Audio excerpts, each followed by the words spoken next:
Hello দর্শক, আসসালামু আলাইকুম। আশা করি সকলেই ভালো আছেন। তো দর্শক, দেখতে পাচ্ছেন আমরা কিভাবে আমাদের চাষের জমিতে ভুট্টা চাষ করে থাকি। তো বন্ধুরা, অনেক কৃষক ভাইরাই রয়েছে, তারা কিন্তু এই ভুট্টাগুলো চাষ করে থাকে। তো বন্ধুরা, দেখতেই পাচ্ছেন একটি চাষের জমিতে এবং একটি গাছের মধ্যে দেখতে পাচ্ছেন দুইটি করে কিন্তু ভুট্টা ধরেছে, এবং এই দুটি করে ভুট্টা কিন্তু এই কৃষক ভাইয়েরা কিন্তু বাজারে বিক্রি করে থাকবে, এবং বিক্রি করলে তারা কিন্তু ভালো ধরনের টাকা ইনকাম করতে পারবে। তো বন্ধুরা, দেখতেই পাচ্ছেন কৃষক ভাইয়েরা এই ভুট্টাগুলো চাষ করে তারা কিন্তু ভালো ধরনের লাভবান হতে পারবে, এবং আপনারা চাইলে কিন্তু এই ভুট্টাগুলো ভালো করে চাষ করতে পারেন, এবং আপনারাও কিন্তু চাষ করে ভালো ধরনের টাকা ইনকাম করতে পারবেন। তো বন্ধুরা, ভালো করে দেখে নিন কি সুন্দর ভুট্টা ধরেছে, এবং একটি গাছে কিন্তু দুইটি করে ভুট্টা ধরেছে। এই যে উপরের ঘাটে একটি, নিচেরটা একটি।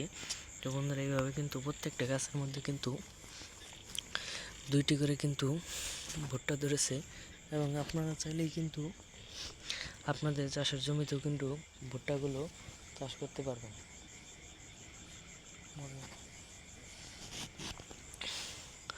তো বন্ধুরা, দেখতেই পাচ্ছেন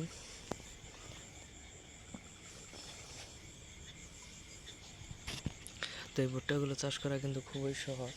আপনারা চাইলেও খুব সহজেই এই ভুট্টাগুলো চাষ করতে পারবেন।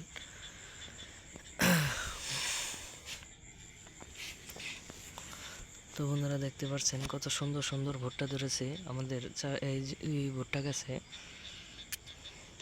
এবং এই ভুট্টা ক্ষেতের ভুট্টাগুলো যখন বড় হয়ে একদম পেকে লাল টকটকা হয়ে যাবে, তখন সেইগুলা কিন্তু এই কৃষক ভাইয়েরা তারা এই ভুট্টাগুলো ভেঙে তুলে নিয়ে যাবে বাড়িতে, এবং বাড়িতে তুলে নিয়ে যাওয়ার পরে এগুলা এড়িয়ে এগুলা একটি প্যাকেটের মধ্যে বক্স করবে। বক্স করার পরে সেগুলা কিন্তু বাজারে নিয়ে গিয়ে ভাঙানোর পরে যে ময়দা খেয়ে থাকেন, যেগুলো দিয়ে আপনারা রুটি খেয়ে থাকেন, সেই রুটির জন্য কিন্তু ময়দা তৈরি করবে, এবং এগুলা কিন্তু ভাঙানোর পরে আর অন্যান্য যে চাউলের গুঁড়া থাকে সেগুলো মিক্স করে কিন্তু গরুকে খাওয়ালে আপনাদের গরু প্রচুর পরিমাণের স্বাস্থ্য হবে।